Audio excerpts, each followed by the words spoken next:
Hello and welcome back to Pharmacist Diaries. In this episode, Anisha speaks with Ravi Sharma about his fascinating and winding career in pharmacy. Ravi takes us through his entire journey from being inspired to becoming a pharmacist through his uncle's pharmacy, through struggling to getting a job post-graduation, to getting an opportunity at a GP practice, plus a lot more. Ravi has an incredible story that will inspire pharmacists at any stage of their career. He demonstrates the real power about taking opportunities, networking, and believing in your own abilities to carve out your own inspiring journey. I hope you enjoy the episode. Hey guys, before we get into this week's episode, I really want to remind you about the discount code that I have for thenakedpharmacy.com. As my listeners or viewers of the podcast, you'll receive a 20% discount using the code PD20. Both myself, my husband, and my children are using the products and we're absolutely loving them. I really want to advocate for this brand because number one, it's owned and created by a pharmacist, Kevin Levers.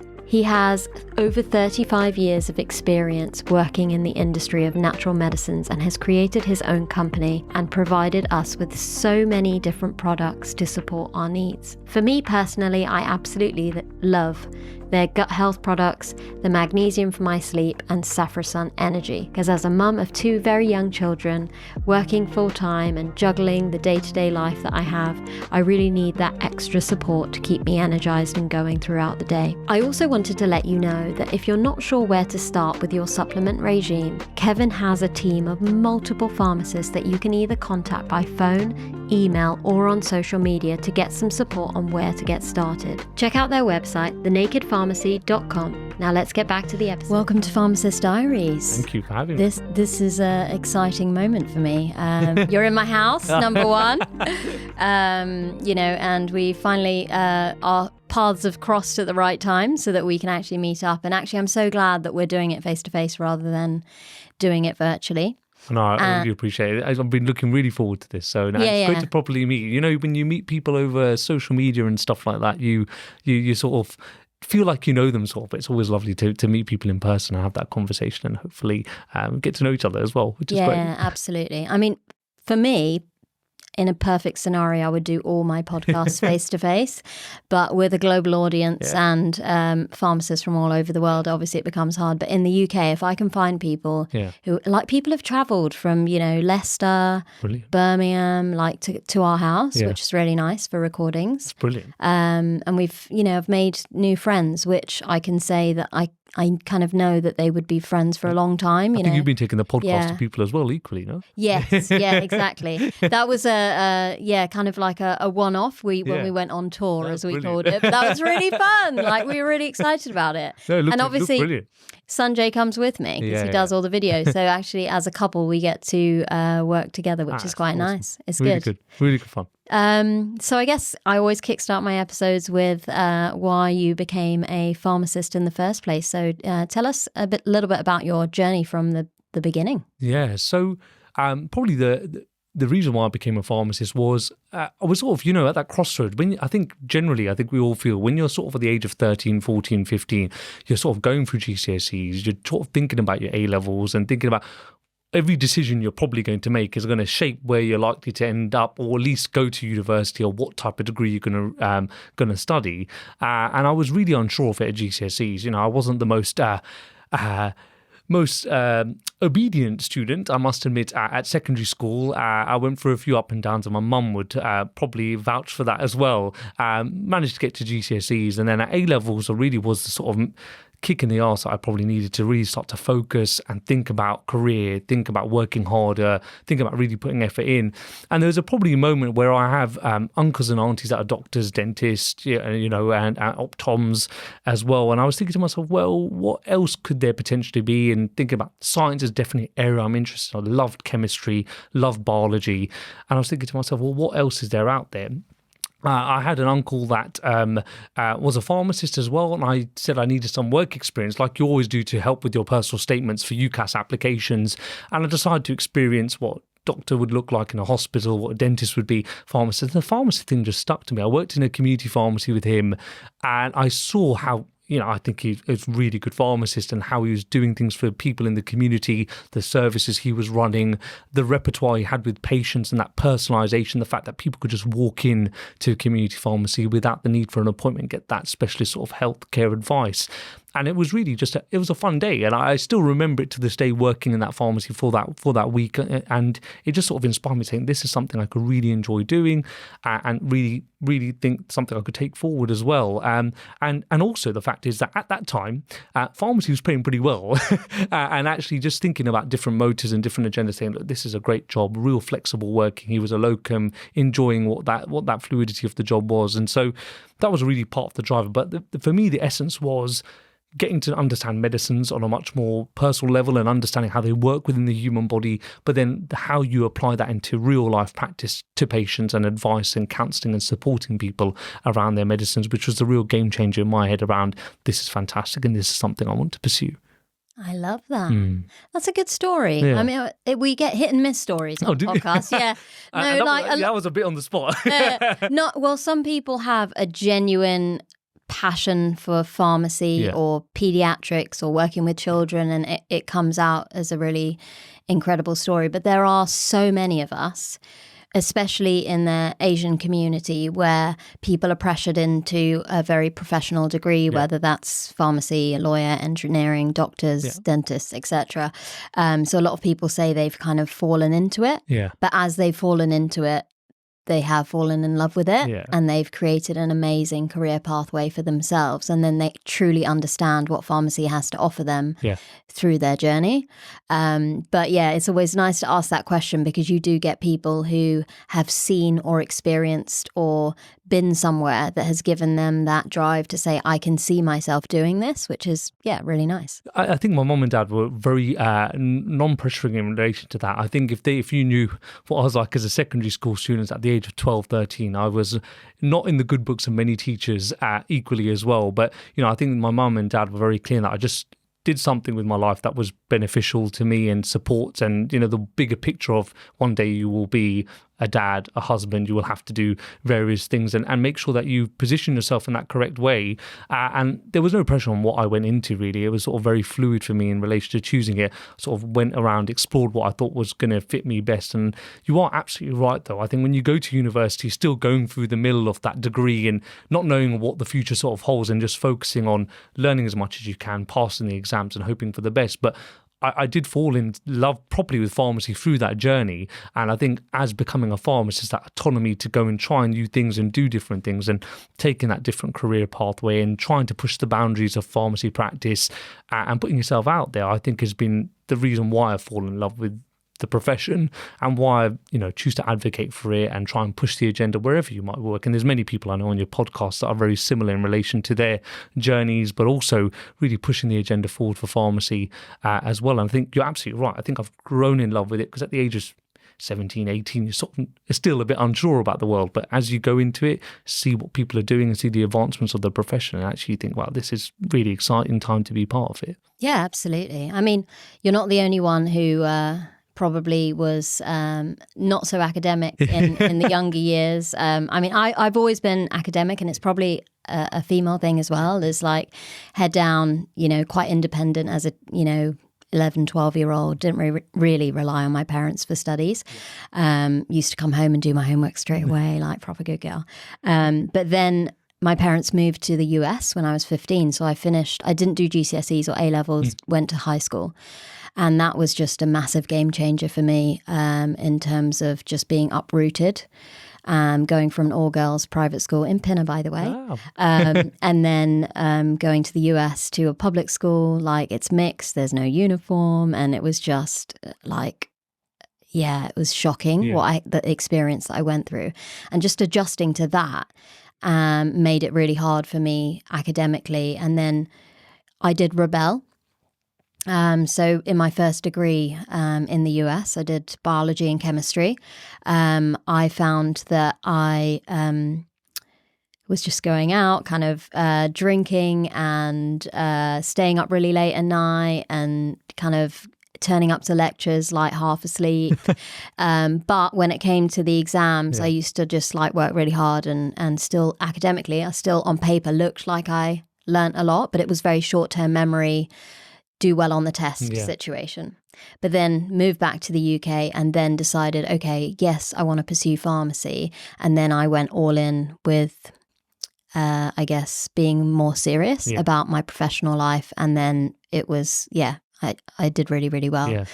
But I think because I had 4 years of university prior to pharmacy, I kind of got all of the excitement and buzz of that independence and like learning who I am and navigating new friendships and what it is that my career is going to look like. While here, you're making decisions about your career when you're 15. In fact, my niece is 14, about to kind of go through the GCSE stage in her life, and she's already having to make decisions about her career. And you just think, they're kids still, like, because I have kids now, I get it. And plus, like, I know my own experience. Like when I moved to the US at 15, I was like, well, I can't believe that you're having to make such massive decisions. Like you barely know who you are yet, let alone what you want to do. So it's quite hard. But one thing I will say about that is that the joy of pharmacy, and when I teach students at KCL in first year, and a lot of them are unaware of what pharmacy has to offer. They know the bog standard community hospital industry. But one of the reasons why this podcast exists is for them to truly understand a story behind the person and really get inspired or motivated or educated and see themselves in that pathway. And every episode that they watch or they listen, they're really going to understand what people have been through in terms of obstacles, challenges, success stories, like, you know, research that they put out there, why they've been really motivated in a specific field, or why they've transitioned from GP back to community or whatever it is. And they can see themselves like, you know, it's a visualization effect for them. And I think that that's really powerful. And if I can bring that to students like that, genuinely, it makes me so happy. No, I think it really is. I don't think you had enough of that when I was studying, and I'm not sure when you were as well, that sort of idea of what the bigger world looks like. And that's not a fault of anyone's. I think the universities are focused on delivering a very tough curricula within that 4-year period when I was doing it. But I think that idea of having an outlet which you can go to get that inspiration, understand people's journeys and stories, because not every single journey is very unique in relation to that sense. And I think from what I've been listening to in the podcast, they are inspiring from your international audience that you have as well, but also the people that are in England and in the UK doing still some fantastic stuff and having non-traditional careers, let's say, but going into different areas of practice. And what I think is really interesting is that many of them have very portfolio roles when you go into the detail of what they do. They might be in paediatrics, but actually their work spans across a number of different areas. And it's actually quite inspiring that I think pharmacy it has been on a turning journey, I think, in England in particular over the last 5 to 10 years, where we are now seeing to see the profession being recognised politically in a much more affluent view, workforce perspectively. And I think there's huge opportunities opening up, even from where I sit now in hospital. I think now we're getting more traction at exec level, board levels, non-exec directors about what is the offer that pharmacy can really bring to us in the system. And it's a different conversation to where when I first qualified, which was completely different, where pharmacy may have been in terms of professionally and practice-wise. And I think there's lots of these opportunities where it's great that these platforms that you have are providing that insight and input into people and getting some inspiration in relation, because I don't think people have the necessary access to that information, particularly when you're early on in your career. And I think it's fantastic.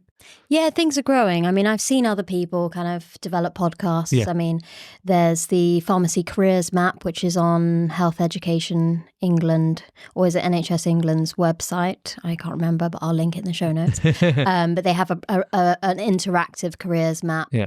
But again, it's looking at something on a screen and reading information. So it tells you what a community pharmacist does. It tells you what you could do if you're in industry. But again, I think there's so much power with a story. Yeah. And hearing someone's personal journey, because you can relate it to yourself and like your own situation. So that, you know, I pride myself on that in terms of this conversation and stuff. So that's really exciting. It's really unique because I think people perceive leadership in particular, where you get to your career point at any given one, so as a smooth sailing boat. But me and you both know that it's very much far away from that. And I think the perception of you can just be a community pharmacist or a general practice or a hospital pharmacist, there's so much more to it. And I think your podcast provide that human touch and nature, which I think is unique, because if you don't have those stories to understand people's day day-to-day challenges, the highs of leadership and the unfortunate lows of leadership equally as well. I think that gives that realism to what it's like in the real world and how you overcome adversity, because I think that's really important. I don't think we get taught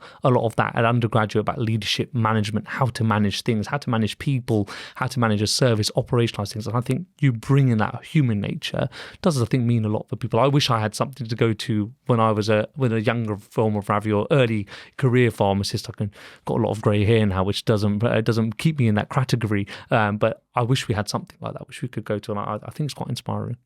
Yeah, when you think about it with the university degree, obviously in the 4 years, you've got so much to cover. And that's about to change even more with the fact that we're going into the prescribing realm. Yes. And I'm part of the placement team at brilliant. KCL, which is amazing. Yeah. So we're transforming what placements will look like from now up until 2026 to see how we can transition students to do more observations on patients, physical assessments, medical history taking, and obviously the prescribing skills. So how we actually transform what they do in a GP practice or a hospital or a community pharmacy, and actually getting them access to people who are prescribing already, and so they can see what it looks like to work in a clinic, for example, or in a GP practice where a pharmacist is running a clinic. So, and even in community, there are lots of clinics now that they're doing prescribing, whether it's travel or vaccinations, whatever it is.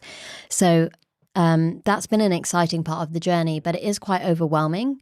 From my perspective, it's quite intense in terms of the number of tasks that we're now expecting students to be able to manage within a 2 or 3 week placement. Yeah.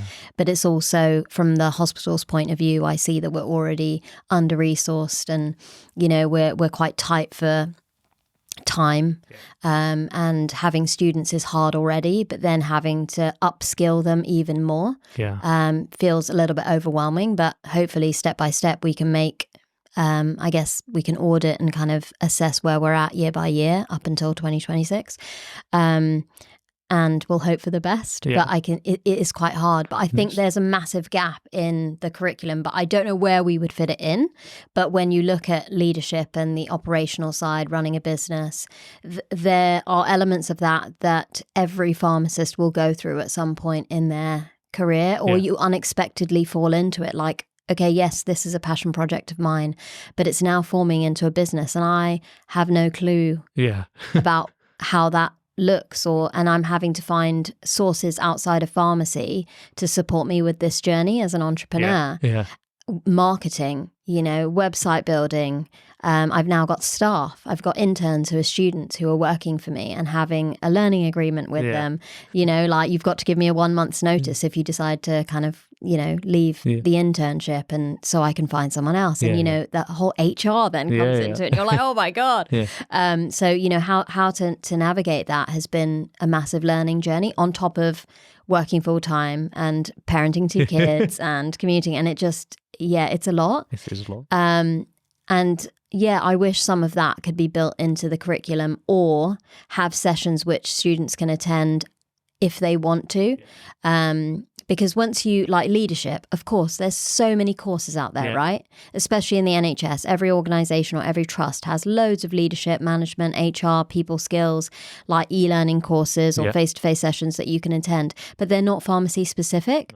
So sometimes I wish there was something very pharmacy specific that we could attend that supports us as practitioners, which is different to just an NHS sort of leadership pathway. But it's really interesting how pharmacy's evolving. And of course, like, we're so fortunate that even if you fall into pharmacy as a pathway, there is definitely something for you within it, because there is so much opportunity now that you can find your passion and the skills that you're good at, and then find the exact job that suits that, which is, you can't find that with other professions in the same way. So it's very exciting. So tell me a little bit about the early stages. What was young Ravi like in terms of when you first qualified? What were your aspirations at that time? Young Ravi, 2011, I qualified with my degree. University, and like you were probably, is like you mentioned at the beginning, challenging time emotionally, physically. You think you're an adult at the age of 18, and you think you're an adult when you qualify, but realistically, I reflect and I think, actually, my gosh, the younger Ravi was still incredibly naive and still very childish. But coming into the profession, I really wanted to wanted to work hard and do a good job of wherever I might be working. And that was my real motivation. Getting a job as a newly qualified pharmacist when I was working was a challenge for me because I wanted to go straight into employment. I wasn't really keen on the self-employed things. I had loads of other family commitments that I needed to adhere to and supporting that infrastructure as well. So for me, it was how can I get a job? I've done a really great pre-reg in a community pharmacy in East London, which was fantastic. I had a fantastic supervisor in Petro. He won't mind, if he ever watches this, he won't mind me saying it, but he was brilliant. Taught me a lot about clinical services through community pharmacy, focusing on quality, running a business, running a service cohesively, training, developing your staff, nurturing that leadership and managing the day-to-day bustle of what goes on in a community pharmacy. And I was inspired by the clinical nature of the service because I felt I was able to apply my degree but also learn simultaneously at the same time. And that sort of mantra in my head about the clinical, improving access to patients, seeing the benefit it has to the community was something that stuck with me till this day. And I think pharmacy is one of those professions which is all about improving patient care and safety. And that's the forefront of hopefully my career today has been trying to ensure that we continue to do that. Working in community pharmacy, I passed my pre-reg exam, or when it was called then, and went straight into sort of locuming and relief pharmacist. But the aspiration of wanting to get a full-time job was right there. I became sort of a relief pharmacist for a small chain of pharmacies for a period of time, and unfortunately, that small chain of pharmacies went into liquidation. I was taken off the books, but I wasn't paid for 3 months' worth of work. So you can imagine newly qualified pharmacists thinking the world is your oyster and suddenly getting with a blow. And, 3 months of no salary was incredibly hard. You have to, like I told you about the infrastructure, supporting family. I went from being able to support a lot of people I love and care about to not being able to do that. And it was, it put me into again, that naivety of that you're not an adult yet and you don't understand the highs and lows of life quite truly. Then you understand it because you've been through hardships as a kid, seen your parents come as immigrants and work really hard. So you understand that, but not to prepare you for going through a degree, having a debt over your head and then needing to work simultaneously at the time. And then you thought this degree is really great and pharmacy is desperately needed to serve the population, and suddenly I'm out of a job. And I went through a real phase period where I was just like, I don't know what I'm doing. I think I might need to think outside of pharmacy if this isn't where it went. And your whole world collapses in at the same time. My mum is an incredible person through my whole career, who's that person of hope. Even now, I will give her a call when I'm having those moments and she just knows exactly the right thing to say. And at that moment, I still remember this conversation, which is like, you just got to pull yourself out of the hole and go and put yourself out there, network, use your charisma, your intelligence to go in, try and make something of yourself. And I think at that moment, there was a conference I might have been put down to attend that I wanted to go and network and get to meet people. And I went to it, because my mum forced me out of bed that morning to really go. And I went to this talk where this doctor was talking about, pharmacy could do more to support the NHS for a private organisation. Bullish me at the time, again, activist Ravi at the age of 23 was put his hand up at the end if anyone had any questions. And I said, you're a doctor, what do you really know about pharmacy and how do you think it can actually support? You mentioned it can support pharmacy, but what are the actual activities? And he gave a decent-ish answer. And he said to me, why don't you come and talk to me afterwards? And life sort of changed at that moment for me, which was I went to go and speak to this doctor that I ended up working for. Well, he actually said to me, why don't you come and meet me later this week to come and have a proper chat in our offices about, what pharmacy can do. Gave me his business card, and on the train home, I dropped him an email from my phone, typical, not very professional. Hi, lovely to meet you today. Should we meet up? And that was it. Thanks, Ravi. And I got an answer the next morning, and he said, yeah, come down this week. And I was literally in front of him. I remember going to his offices in my jeans and a t-shirt, not professional, no suit, no tie. And I thought it was just an informal chat. And now I realise there's no such thing as an informal chat when you're going for jobs and careers. And we talked about pharmacy and I had some ideas. He had some ideas. He says, why don't you come and work for me for a month? I'll pay you as a locum, pay you a decent rate, come and scope out what pharmacy can do in primary care in its truest form, particularly in general practice. So I thought, wow, I can sit on my arse all day and I can actually just get the locum fee and I can work for a month and I don't have to worry about things. This sounds wicked. So I thought, yeah, I went home happy as Larry. I ended up going to work for him, and I ended up going to say to him, look, I want to go and work in general practice to understand, because they were a chain of GP practices that had community service. They also had a community pharmacy.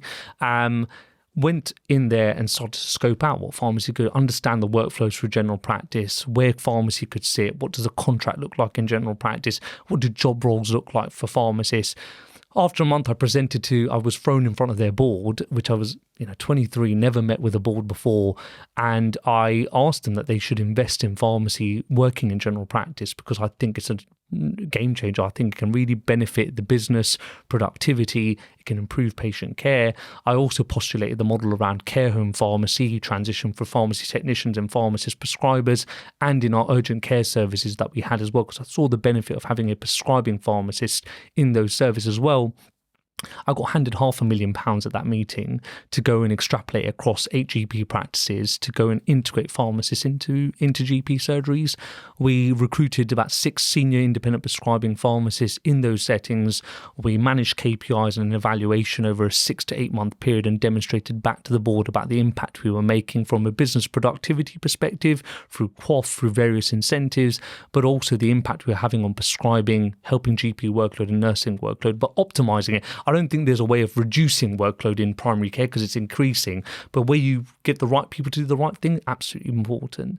After that, they said to me, well, what's next? And I said, well, we need to start taking on some juniors. If we really want to make this model work, we've got great senior prescribing pharmacists doing great stuff. Let's get some newly qualified pharmacists and develop them into these immaculate pharmacists. If we've got, we can compete quite strongly in primary care because we're a commercial business, so we can offer them good opportunities, development. We can support them. I ended up recruiting 6 newly qualified pharmacists, giving them a chance in general, because I was newly qualified simultaneously at the same time. And I thought, well, if I was given a choice, surely they are allowed to be given an opportunity. And we had some fantastic senior pharmacists, great mentors. They supported them. I put 1 junior pharmacist into each of these areas, like foundation pharmacists, let's call it. They were mentored, coached. We put them on training. We gave them independent prescribing. They all became prescribers, worked within the company. And then I decided to think, well, how do I do this in university? So I went to UCL School of Pharmacy, which was my alumni, and I went to the director of pharmacy, which is Duncan Craig, who's fantastic, who's unfortunately left, but great guy. And he showed a bit of faith in me and said, why don't you come and integrate pharmacist placements in general practice for us in year 4 into professional placements, flip classroom methodology to teaching. We'll flip it all up and give them the experiential learning in your GP surgeries. And we ended up doing that as well. So what I was trying to do is that from undergraduate, you can enable people to get experiential learning, get into career pathways, and starting to develop a career structure for pharmacists and GPs. We did that quite successfully and integrated pharmacist prescribers into care homes as well, did the same methodology, 1 pharmacist prescriber into urgent care because we had 1 walk-in centre, which again we evaluated and worked very well.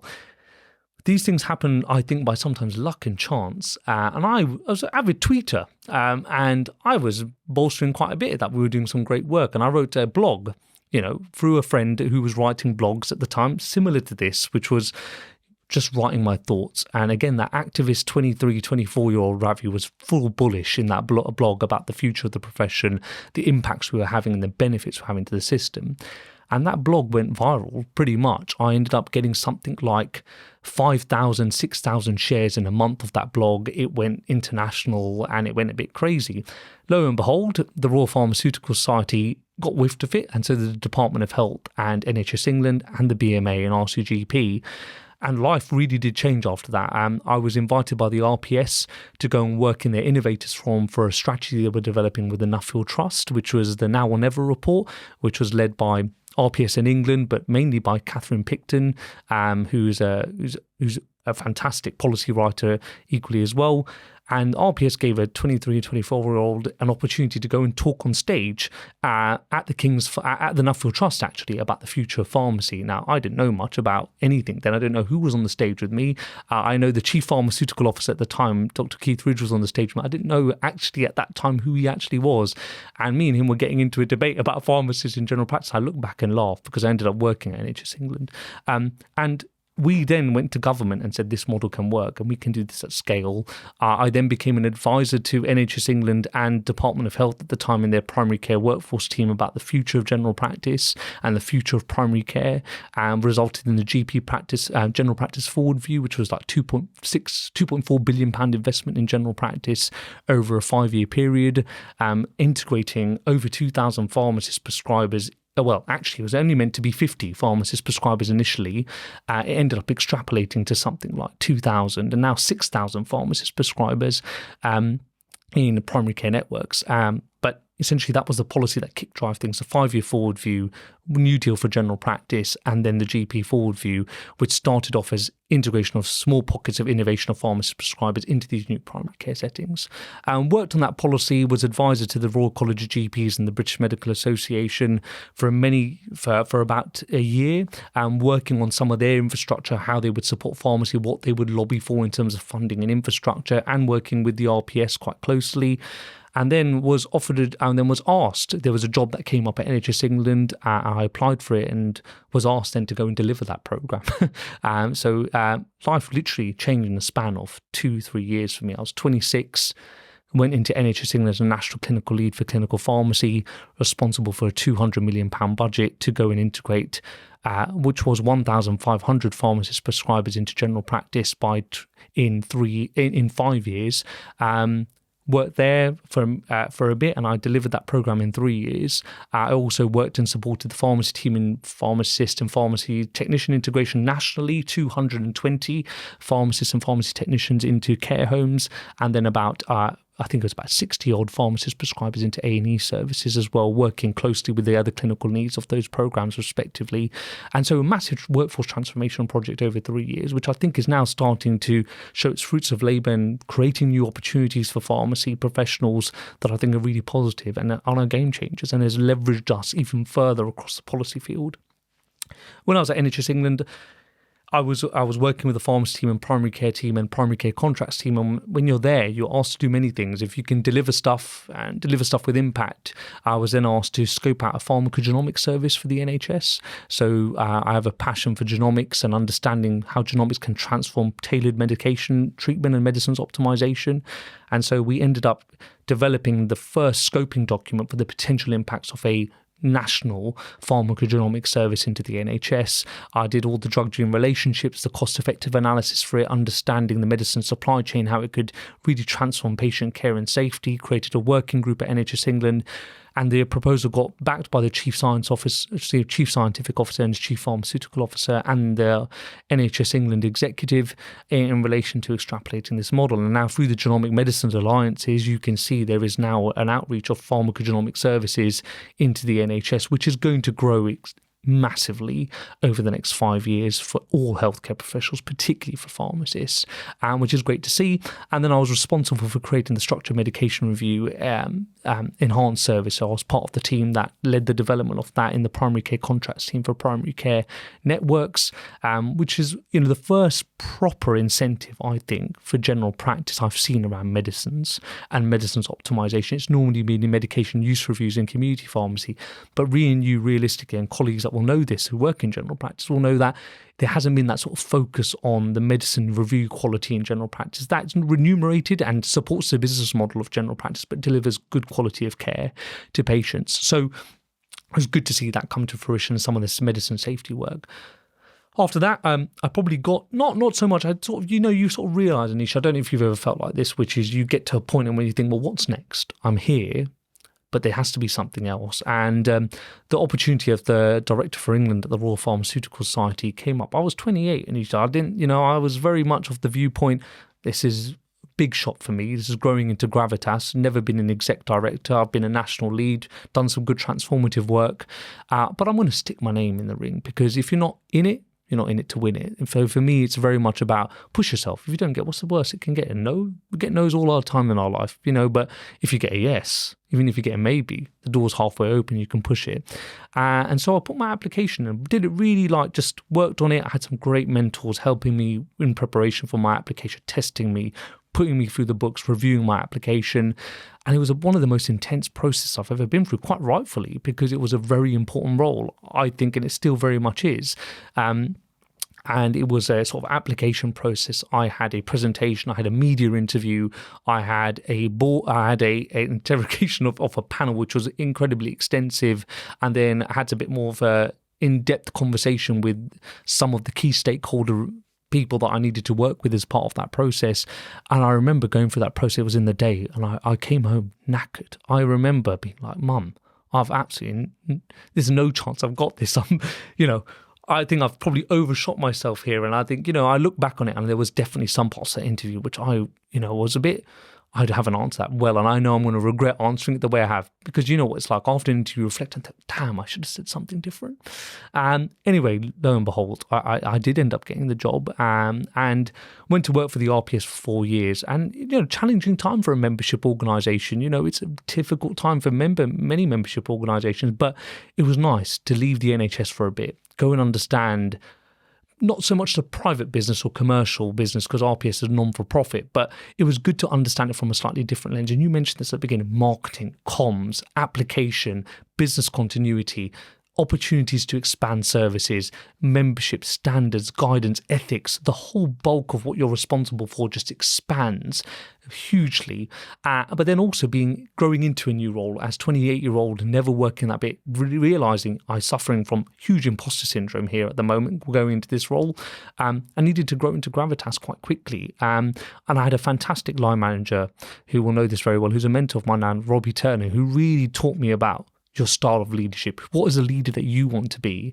And how are you going to be that beacon of hope for the 200 staff that we have in this environment? Because they will come to you as a leader here for reassurance, support through the dark times, through the good times. And you need to be that person, not be suffering the fact that you are new to this role, you're young, and having all that burden placed upon your shoulders.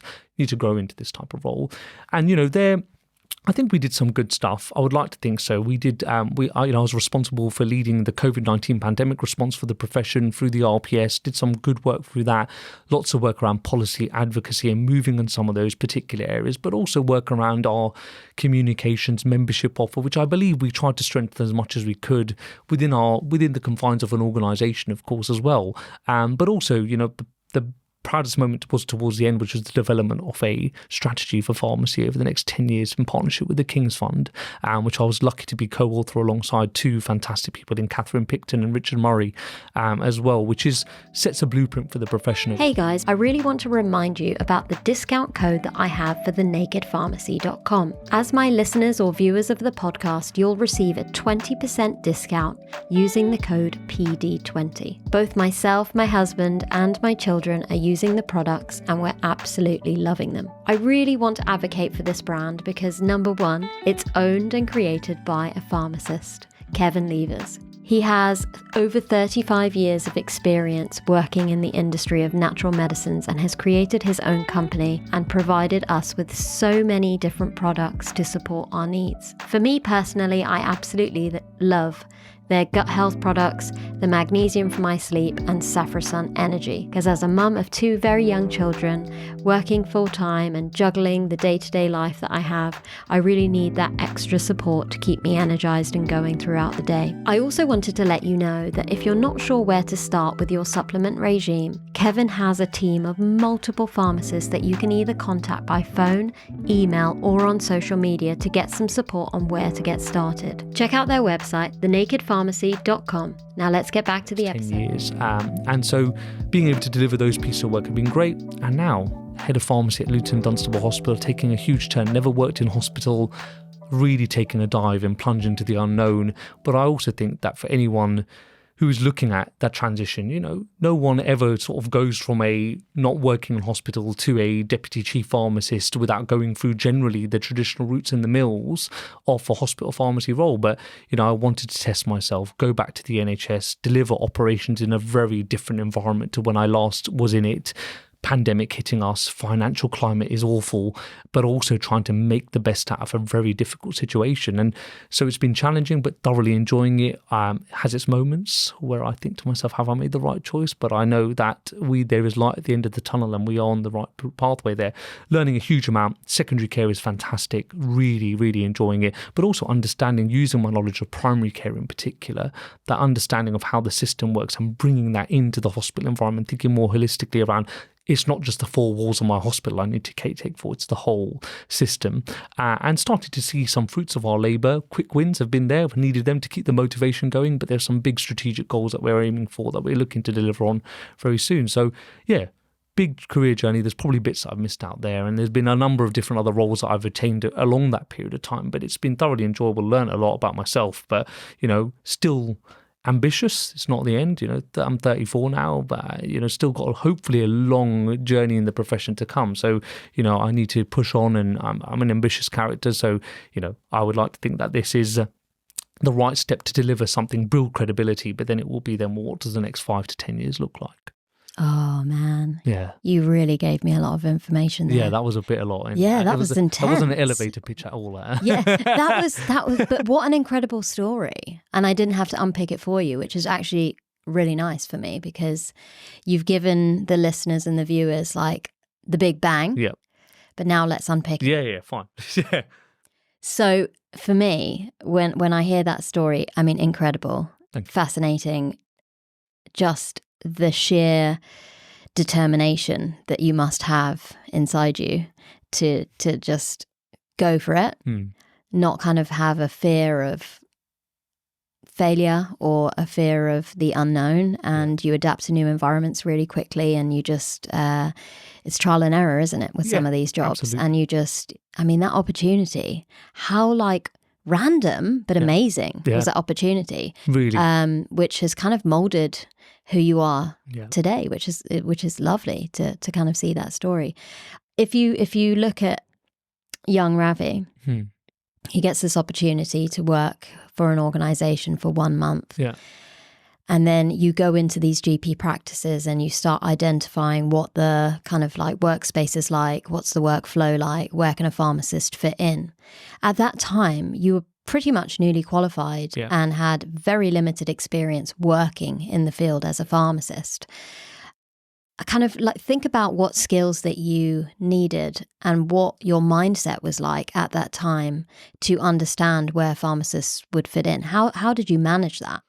Yeah, I suppose going into the unknown, I didn't know. I was a workaholic in my early careers, and I didn't have a work-life balance. My life was go to work, go to the gym, and eat and sleep, and that was it. I had, I was a bit of I wouldn't say, I think after university taught me a lot, and I just ended up going into a bit of a cocoon and just saying, look, I have a point to prove that, I need to do things to make things successful around me and try to support the family and infrastructure that I had. And that was my sheer determination at the time.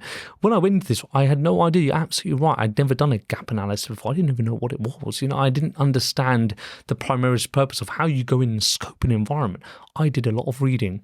I got some books like, the leadership book for dummies type thing. And I was looking online about what other organizations had done. I started to put myself out there on social media and started to network with people and look at people that were doing similar things or may have done similar things and ask them for their advice and opinion, not being scared to sort of go and put myself out there a little bit and put my neck on the chopping block type stuff. But when I went into the general, I remember my first week, and I remember sitting in this room and they were like, well, the head office have sent you. So, here's your room. And I was like, okay, got all my logins. And I spent a lot of time, the first week I remember was reading the GP contract, reading stuff around CQC, understanding the regulation, the legislation, the contractual requirements into it, and just trying to immerse myself in where the opportunities, and through that, just getting a pen and just saying pharmacy, pharmacy, pharmacy, pharmacy, pharmacy. The next step for me was, who runs the surgeries? And it's not, you would like to think it's the clinicians, but actually it's not. It's the practice manager and the reception team. They are unsung heroes of how general practice and primary care work. And so I decided, where does all the hustle and bustle happen? Reception. So I went to sit in there, and they are brilliant because reception staff tell you how it is. And we all know going to GP practice can be a fun experience for many of us, but they're brilliant people and they work really hard and challenge, they triage, they sort out prescriptions, they sort out queries. They are the point of which appropriate consultations happen with the right people, and they have really important jobs in relation to clinical information, operational information, keeping things flowing. And I thought to myself, well, that's the place to start, because I can scope out how do I sort out the front of house, where the reception team the most, and most of it was around prescription management. chaotic, CQC requirement, medicines management, and started to think about what are the problems and issues that need to be addressed. Because with problems come solutions. And I thought if pharmacy can play a role in helping people feel that it's going to make an impact, then you're going to get buy-in from everyone in this building that we currently have. And so part of that was understanding the GP context, understanding the problems of the surgery, and understanding where pharmacy could fit within that bridge. And then being able to then go and do that analysis about, okay, this is what pharmacy can do. How does this formulate into a job description, for good example? What are the type of people we're looking for? What's the type of level of experience? And then testing this idea out, which was then going to the clinicians, working on them and understanding the potential of pharmacy. What's their perceptions of pharmacy? How have they worked collectively with pharmacy in the past? Understanding what, if these opportunities, if a pharmacist was working alongside you, would they help? Would they be beneficial? What would you like pharmacy to do as part, if they were integrated as part of the team? And doing a lot of engagement, communication, and learning that if you get people that you work with on board with what you do, then you're going to be hopefully successful. Because what I have learned as I've gone through pharmacy is that staff and people are the most important thing in relation to anything that you do. Because without them, you can't do anything and you can't deliver strategy. You can have the best ideas in the world, but if you're not supporting them, developing them, nurturing them, coaching them, getting them involved in what you're doing, you won't get there. And in that first month, the first week was, remember, I don't understand how EMIS even works, let alone how everything was, just getting myself used to things.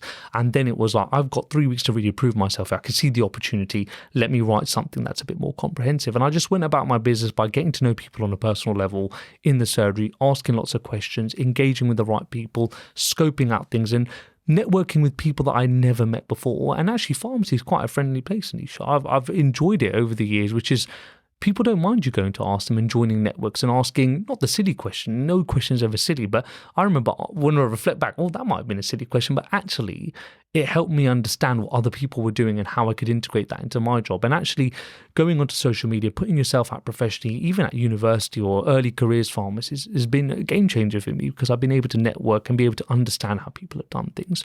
But then, that was at work, and then overnight I would then work incredibly hard till like 3-4 o'clock in the morning, little sleep, was my determination to make things work, learn how I was presenting myself, how to do a business case, how to do a proposal, how to write a paper. I'd never done any of this stuff. And I had no mentors at the time because I was 23. I'd never met any mentors per se. I didn't have a formal or informal mentoring relationship. So it was me on my own trying to work out and learn from people online. And this podcast would have been incredibly helpful for me to sort of understand what other people were doing and how you actually write like business cases. How do you present yourself? How do you communicate effectively? I had none of that. So it was very much about myself going away, learning, developing, and hoping for the best.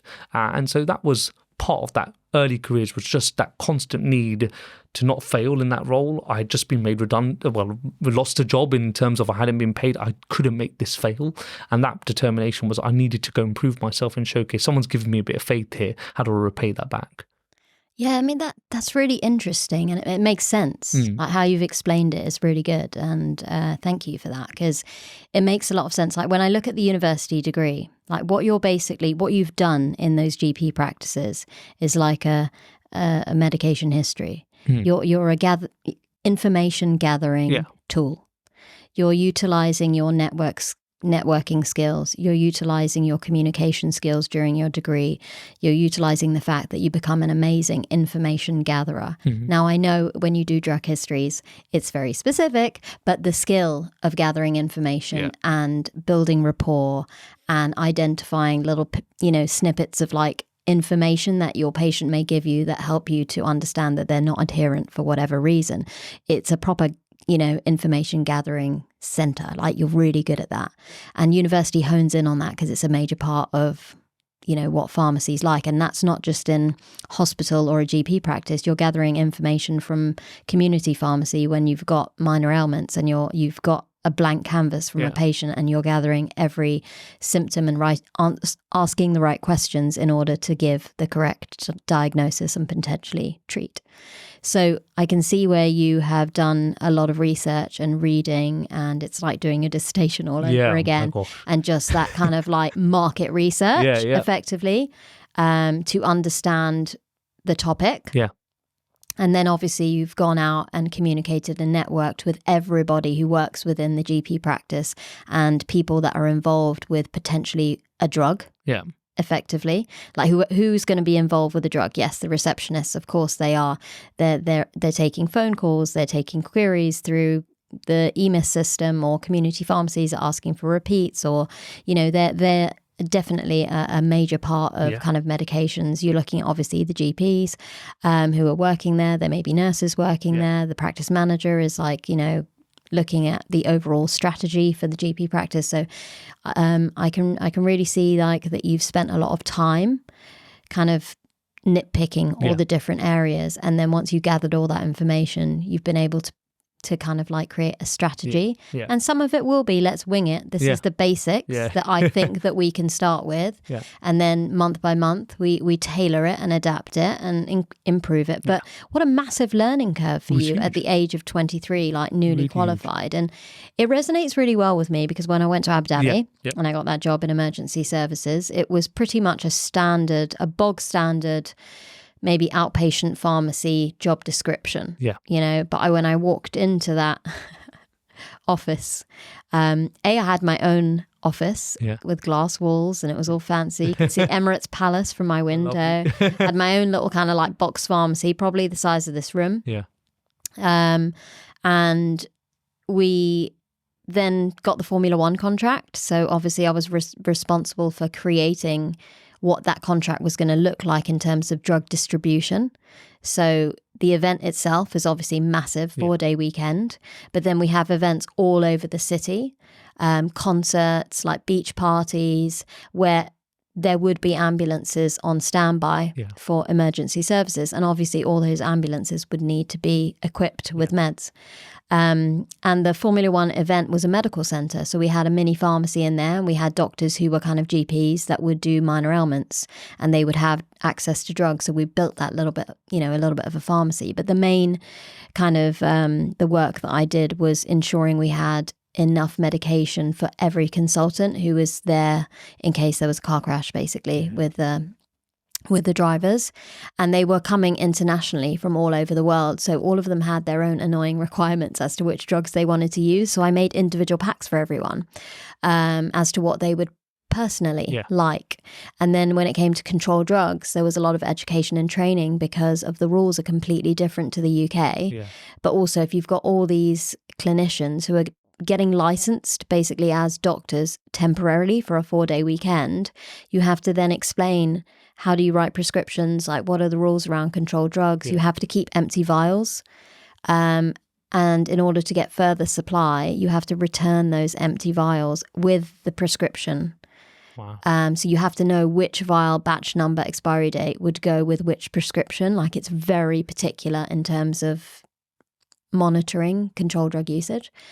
So that was very different to what I'm used to here in terms of the security. Very different. And a very scary experience because when you are, I guess, the controlled drugs officer or the person in charge of them, there is a strategy that they use that if things go wrong or if you lose vials or break vials, like prison is what happens. So, it's it was quite scary for me. It was quite overwhelming to just think that, okay, if someone else who's utilizing these drugs messes up and breaks a vial or loses the bag that I'm giving them, I'm responsible for that and I have to take like the consequence. So education and training became a massive part of my life because I wanted to explain to everybody what the risks were. I wanted to explain like these are the laws in this country which are different to New Zealand, Australia, Ireland, England, America, because that's where majority of the people come from. But then we had a strategy to have drugs imported from obviously all over the world and put into ambulances. When I initially started that job, paramedics had no access to drugs. So directly working with the government after 3 years of being qualified and doing a residency in a very hospital-specific job, you're suddenly, implementing change for the country. And similar to you, awesome, and an amazing learning experience. And I had an amazing mentor.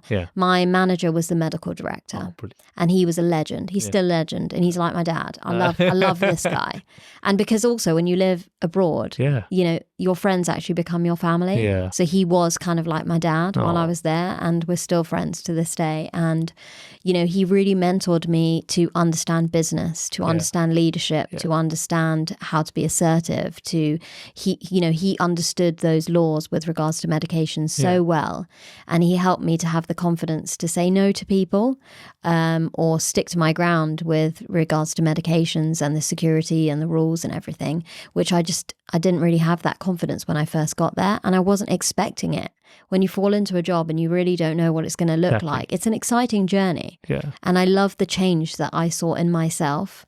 I also liked service improvement. That was where I identified a passion for service improvement and how much joy I see with change and adapting who you are and what the role is in order to serve the patient at the end of the day, right? So I learned a lot from that journey. And it's helped me to kind of see pharmacy from a much broader perspective. And I can see, how our pathways are aligned in very different ways, but the kind of processes that we've been through. I'm an avid F1 fan, by the way, so I'm super jealous of you actually at the moment, because I would have loved to be in there. But it was amazing. For me, that transition over to, and I know you've done a podcast on this previously, but that transition from the NHS to the UAE, for you, was that an easy transition? And how did you find that? Working from, like you just talked about, the governance being completely different and accountability being different. Was that an easy transition for you, or was that just because you had good mentorship in place, or was it like you said, like learning on the job type thing and just trying to swim a little bit before you got into really into it? It was a complete learn on the job situation. Like, I had been hired, so exactly the same as you. I had been given a chance. It took me 10 or 11 months to find a job out there, not because I didn't have the skill set. Hospital pharmacies have limited numbers of clinical pharmacists compared to the UK. Right. It's still, things may be different now, but it's still very far behind what the UK has to offer in terms of roles and the availability, but also the clinical element and what you're able to do as a pharmacist in a hospital. It is completely different. And so I identified that quite quickly after I'd already arrived. Clinical pharmacists, there would be 2 or 3 per hospital. So to find a job was really challenging. I was probably overqualified for their version of community pharmacy because you are a little bit more like a shopkeeper. You can sell things like steroid eye drops and insulin and things that we would never do here over the counter. They don't label drugs. They would, like, if it was 3 times a day, it would be 3 ticks on the box, similar to what I see when I go to India on holidays, and I always go to a pharmacy and it's like, they give you the little 3 ticks to tell you how many times a day. And that might have changed by now, but at the time, that's what it was like. And I was like, I don't really want to work in that environment. You are a glorified shopkeeper. The pay wasn't as great, and they also hired staff from nationalities where they knew that they could pay less. So there was a lot of Filipinos and Indians in those roles. So as soon as I applied, it felt like I was immediately rejected because they know that the salary expectation would be much higher than what other nationalities would be happy to accept. And because discrimination is different there in terms of the laws, that's allowed.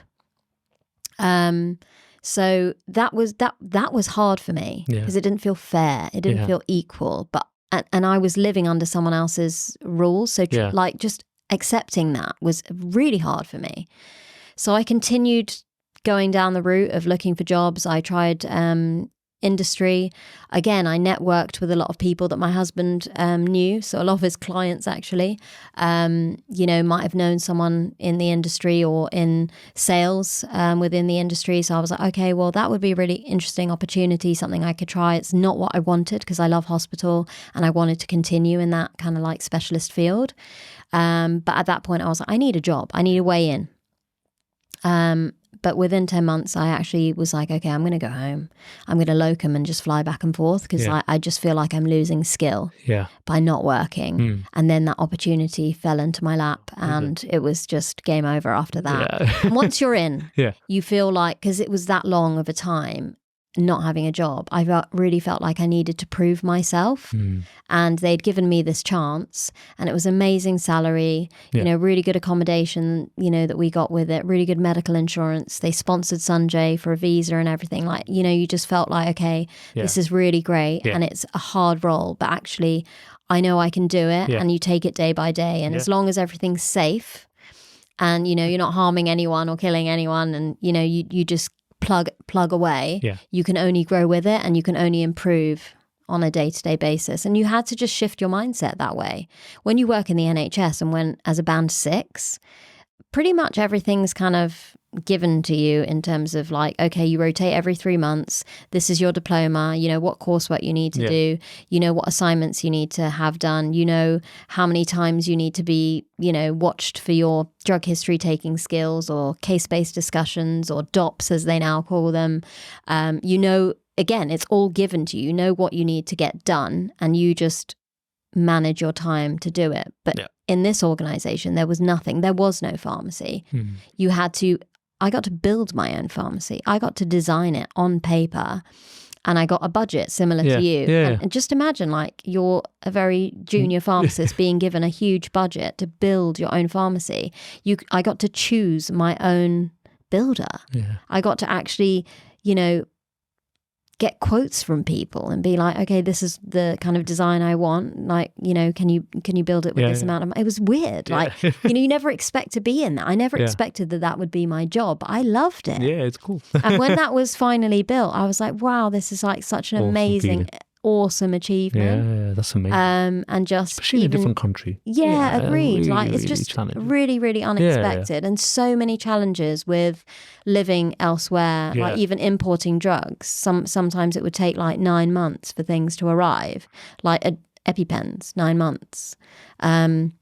So different to the UK, but it really helped me to understand pharmacy from a much broader perspective. And then when I came home, I had all these new skills in leadership and management and business that I then could apply to other roles, which this is why, again, like this podcast is a great space to advocate for how much variety we have even within one career. And like you said, there's so many people with portfolio careers where they've chopped and changed. Like look how many different organizations that you've worked for. And even when I looked at your LinkedIn profile, I was like, what do I even ask? Like where do I even start? Because there's so much involvement in different areas. And it seems that in your journey that one thing led to another in terms of the network and who you were kind of meeting along the way, and opportunities were kind of like being maybe brought to you. Like, this is an idea we have. Are you interested in getting involved? Or do you feel like you were actually seeking opportunities depending on the area of expertise? I think at that time of the buzz, when it was happening and, you know, I did some media stuff and, you know, that seemed to proliferate the engagement I got around we should work with Ravi, and there were some organisations that came to me directly with opportunities and proposals. One of those was the Primary Care Pharmacy Association, which I've got a lot of love for, actually. I ended up being their vice chair and ended up being their vice president, and Michelle and the team are lovely there, and they won't mind me shouting them out. And if anyone does work in primary care, go and check out Primary Care Pharmacy Association. They're good guys.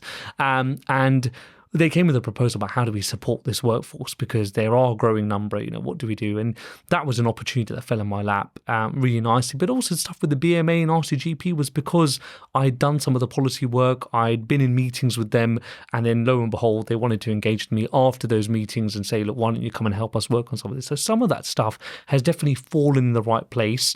And I'm hopefully within those roles, you know, I think it's what I said previously is that if people show faith in me, I try and return it back and give it everything. And a bit like what you said when you were over in the UAE and Abu Dhabi, just to say, you know, if you've shown a bit of faith in me, I'm going to work bloody hard to make sure that I can make it happen. So that was primarily my focus. And as I've got through pharmacy, there have been jobs that have been given to me. I think there's a part of me that thinks that it's related to potentially your role and working at the RP as the director. And you get asked to engage with lots of different people. I think now I'm getting to my career where I'm being more, not picky, but I'm choosing the right things to spend my energy and time with. And like you, got a family, got different commitments, different stage of my career. And now I'm more going out and seeking the opportunities that I think I need, that I'm lacking in terms of my areas of improvement and areas of, I'll happily say, my areas of weakness that I need to grow and develop on in particular, and then saying, well, that would be a good opportunity. That would give me the right exposure. That will complete more of a CV where I don't have that sort of perspective. So I think it's been a blend of both, I would think. More so now I'm looking at the opportunities that I currently have and now trying to use my networks, flex that a little bit more and saying, we haven't spoke for a long time. Let's have a chat and think about these opportunities. Could we work together?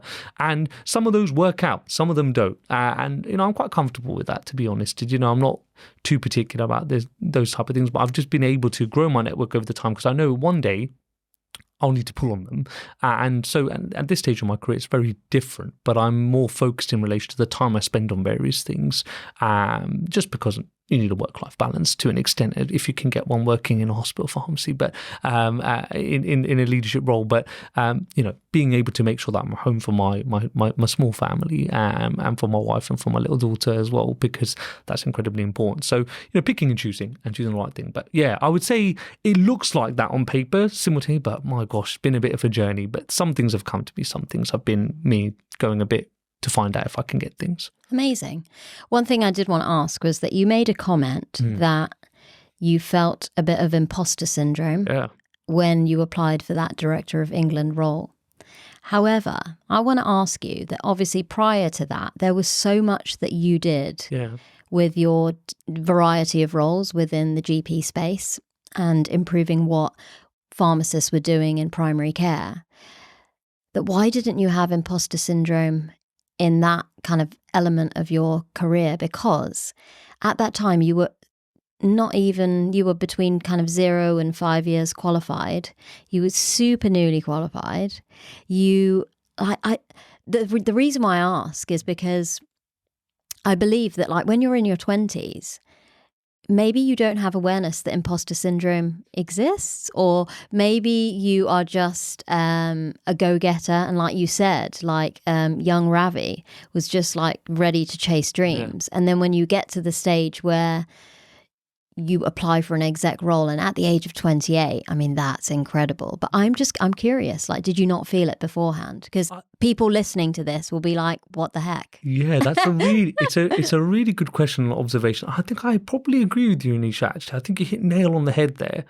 I think you are very driven at that early career because you're just new to the profession. You're that sort of, fresh eyes on everything, and you just want to be part of everything. And that activism runs through you, whether that's seen as a positive thing. I know in some areas of pharmacy leadership, activism may not be seen as a positive thing, but I think it should be embraced massively if someone's got energy, enthusiasm. And I had that. And I suppose there's a part of me that thinks I knew a lot and most things about my area. So at that time at 24, 25, I knew everything about general practice to an extent where I was made a partner of a GP surgery. That's how much I knew about general practice. So you feel like I can't be challenged in this space because it's my area of specialism and my expertise. And actually I'm good in this space. I feel comfortable in it. I know it. I've delivered this model and I'm living and breathing what I've been able to achieve in that particular space. So I don't think it was at my forefront of my imagination that I suffer from. But did I have difficult conversations? Was I talking too downly? Was everything inclusive from other people's perspective? Probably not. Were people being microaggressive to me and macroaggressive to me? Probably so. But I suppose I probably just brushed it under the carpet because, growing up from where I grew up in a council estate. In a rough part of North London, nothing really fazed me in that point because I've seen hardship and I've seen challenging environments. So, having someone talk down to you is a bit like, oh, well, that's okay. I'm cool with that. It's fine. I'll just move on with it. If that door isn't opening, as I mentioned earlier, there'll be another door that does. I think I probably became, and I don't know how comfortable, I have never been too confident to talk about this experience, but at NHS England, I had the best time, and delivering a program that I knew really well because I helped create it and drive it was an experience I learned a tremendous amount. But I don't think I experienced imposter syndrome because I knew what I had to do. And I had a good team around me. My team were fantastic, and I think that developing a team where you have skill set, but your areas of not greatness and developing a team that had those areas and subject matter experts around you to develop a strategy that was going forward and an operational model going forward. And we were achieving, which I think was really important for me in terms of driving me continuation, that dopamine, serotonin release that you get from achieving something, was an assurance that I was doing the right thing. The numbers were good. NHS England CEO was happy with me. Chief Pharmaceutical Officer was happy with me. I was getting that praise. I think the thing that changed was when I handed my letter of resignation in at NHS England. I think the mood changed a little bit. It was a challenging time. And I think that may have had an impact on the fact that people started to doubt my ability to go into a role of gravitas or a role of an exec director at the age of 28. And I started to see maybe some of the true colours that I may not have experienced from people previously. So people to me was, well done, Ravi, you're doing a fantastic job, to, oh, you can't do that job, you're too young to do it. And I think that sows a doubt in your mind because you're not being exposed to that level of criticism from people you've looked up to for 3-4 years. I looked up to, for my whole professional career. I thought these guys were, the guys and women were the gods and goddesses of pharmacy, actually, and I aspired to be like them, and suddenly that tone changed. And the period of resignation was a challenging one for me. I never spoke about it publicly, and I probably may not go into the sheer details of it, but it really impacted me quite significantly, to an extent where it probably affected my health. And going over to the RPS was the best thing I've done for my career, primarily because I learned a lot about myself during that time, and I had a fantastic line manager in Robbie Turner, who was the former director of pharmacy and membership experience, who really started to, in a manager's role, became a coach and a mentor simultaneously, and helped me shape my leadership style of who I wanted to be, and allowed me to live by my principles. Was it be because I was a director of a team and I was a director of a board and a non-exec that I had to manage and deal with and be performance managed on. It was that time where he gave me that confidence to rebuild myself back up and say, look, you've achieved a lot in that period of time. Have faith in your ability, build that confidence. I also managed to get a really good coach, external coach, which I think helped me work through some of those things as well, which was really good for me because I never had proper coaching before. And I think that was really helpful for me to put things into perspective and build my confidence a little bit back up. And did I get imposter syndrome when I went into hospital pharmacy? Yeah, because it was a brand new area for me. It's not my area of comfort. I've not been a hospital pharmacist ever. And so then running a department of 200 people with an £8.5 million pay and, a £10 million budget, essentially, 220 staff, learning operations and flow through hospitals, which I have a broad understanding of, but not so much, getting to know my staff, understanding the target operating model, huge learning curve for me. And did I suffer from it? Yeah. Do I still have days where I think, well, I'm not sure about the answer to that, but I'll get back to you because I'll find out the answer eventually. Yeah.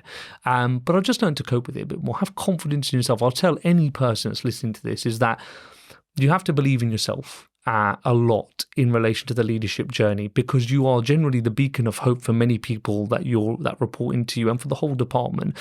I can show areas of vulnerability, and I'm happy to put my hands up and say, today is a rubbish day, but there will be tomorrow and it's going to be a good day. And I think people resonate with that as a leader or as a person.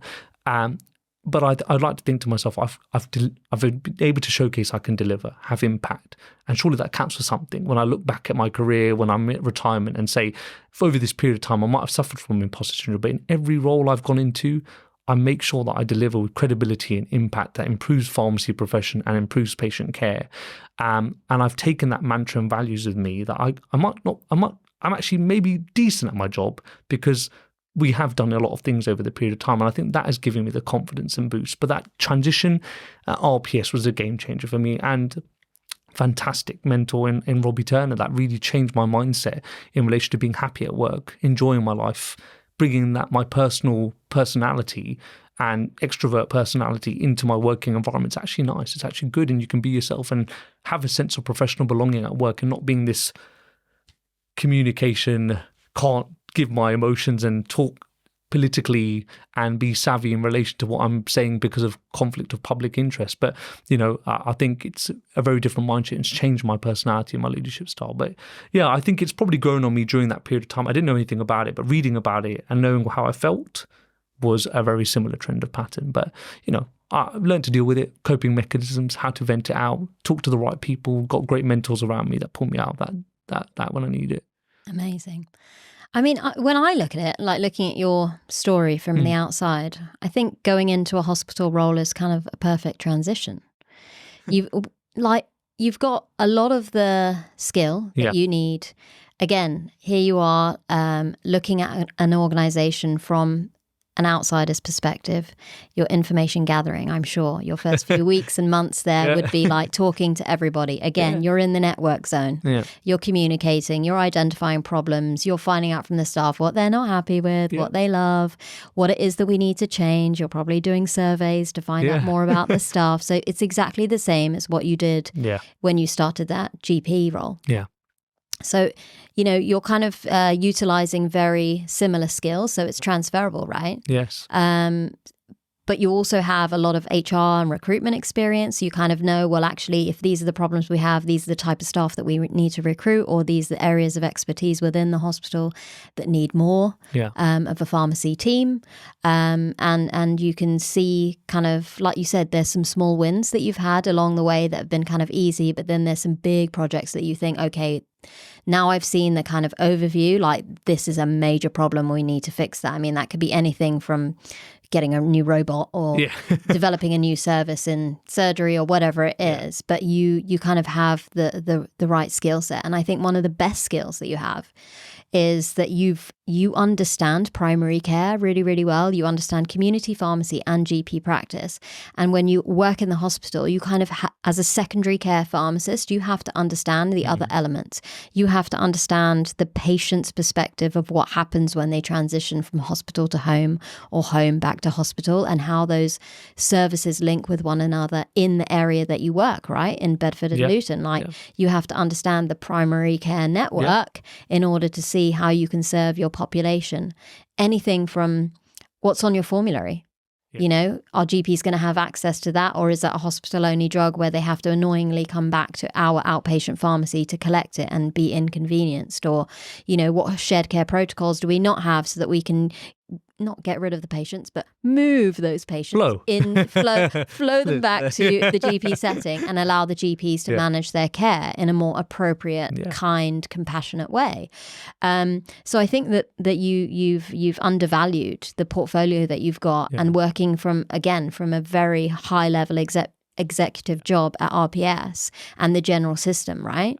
So I think it's a perfect transition. I think it's a great transition, and one that, again, you'll learn so much from. Like you're saying, it's a massive learning curve. Yeah. But I think actually you enjoy the unknown. Yeah, no, I do definitely. I think that's a really good summary of it. I do believe, and I think the chief pharmacist as well also brought in someone with fresh perspective that wasn't traditional hospital pharmacy based for a particular reason, primarily because of the ICS strategy and bringing in that leverage of how do we work as a provider collaborative and what is our offer to the system, which I think is where I'd see my opportunity to support the trust and its development in relation to that strategy as well. But for me, it was about bringing those, you're quite right, those skills I've been trying to integrate into the department, but also trying to ensure that you build, not only apply those skills into real life practice, but also you have to build confidence within the staff there. 200 staff that are very experienced, and there's lots of people, again, that, want to see a person that's able to make decisions readily, that helps them and supports them and improves flow and improves patient care. And so that has been that challenging bit for me. The first 6 months was an eye-opener to understand everything. You're absolutely right. I did everything that you just said in relation to engagement with staff, and it's given me clarity of purpose of what people need. And so we're there, and I think we're in a really good place, thinking that I'm 11 months into the position now, where I think we've made some positive change. The teams are gelling. We've got a new target operating model. We're pushing a 7-day service, a much more comprehensive one. Got some great things happening. And, what's really good is, for me, is a bit of that, is it imposter syndrome? It's a bit of that proving people wrong that I love. I love being the underdog. I like being doubted because I just like to prove people wrong, and I think that's been a virtue of my my career. And I know my wife doesn't forgive me for this because I'm always trying to strive for that next step and purpose, and she just thinks sometimes just enjoy and plod for a bit because you're all right to do some of that stuff, but I am driven to prove people wrong. If anyone doubts the fact I went into hospital because he has no experience, how did he get that? Well, I'll show you how I got it, because I can able to achieve things. That continual nature of not losing it, but not losing credibility, but also proving that I can make impact is a driver that continues to. And I think the skill set has been interesting to see how it transitions over. And I would encourage anyone who thinks they're working in community and primary care, if you can't work in secondary care, that's rubbish. You can absolutely go work in there, particularly if you're a newly qualified pharmacist. You can absolutely, I give loads of community pharmacists, general practice pharmacists, opportunities to come and work in my team all the time, because I think you have a transferable skill set that we can help nurture, mentor, support you and develop you to be fantastic pharmacists. And the way I see it is my pharmacists are going to work across the system in the next couple of years. They're going to have to know primary care. They're going to have to work in secondary care. I see myself as having a pharmacist or pharmacy technician or assistant that works everywhere. I'm happy to be the employer of everyone if that so works for the system. But I genuinely believe that we will have pharmacists that follow the patient versus the patient just going into oblivion. And I think there will be a named pharmacist, clinician, consultant pharmacist, advanced pharmacist, practitioner that will be with the patients or cohort of patients through their entire journey, wherever they might be across it. And my staff will be the staff that do that. So wherever they're working, I want to know that, we are able to provide that comprehensive service. So for me, I think anyone can make that transition at any type of leadership stage, whether you're a clinical pharmacist, operations pharmacist. It's absolutely possible to work across a portfolio, work different and transition back in. I think there's myself and there's many others that have been an example of being able to make that transition quite readily. So yeah, I would like to think it's having an impact. You probably have to speak to my boss and the staff there, but I hope it's having a big impact.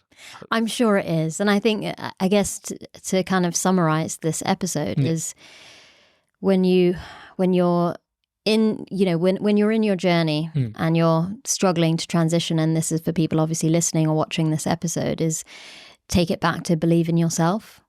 Yeah. Don't worry too much about what society thinks or what your colleagues think, but truly understand what your values are as a person and as a professional, and look at all these skills that you've got and align them with a job description that you're potentially applying for, and believe that the experience and the work and the skills that you've been doing over however many 1 to 10 to 15 to 25 years will work really well for the new role. And I think that confidence, when you truly believe in yourself and who you are, allows you to have these opportunities and flourish and build that portfolio, which you clearly have. So, I can't thank you enough for spending time with me today. I really appreciate you having me. That means a lot. It's been overdue, and I'm really grateful. And I love the work you guys are doing. I think it's inspiring, and I think it's going to make a big difference to people. And the level of interviews you're doing, even the international ones, are absolutely fantastic. So thank you once again. I really appreciate it. Yeah, no worries.